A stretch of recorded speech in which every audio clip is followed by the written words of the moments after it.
ఇక్కడ మూర్ఖులు ఎవరో తెలుసా అండి? సాతాను గారి ప్రియమైన సంగమా. అక్కడ ఏ ప్రజలైతే బందీకారంగా ఉన్నారో ఆ ప్రజలు ఎవరో కాదండి, మనమే.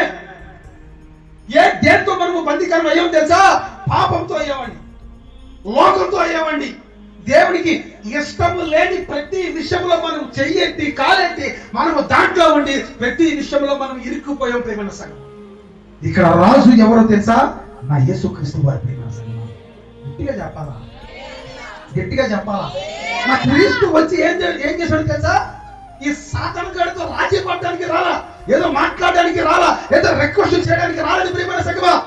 ఆ చెరసాలని బద్దలు కొట్టాడు అంటే నా క్రీస్తు ఈ లోకానికి వచ్చి మనల్ని పాపం నుంచి విడిపించడానికి వచ్చాడు. స్తోత్రం చెప్పండి. హల్లెలూయా. ఏ సాతాను గాడితే మనల్ని బందీకారం చేశాడో నా క్రీస్తు దాన్ని విడిపించడానికి వచ్చాడు.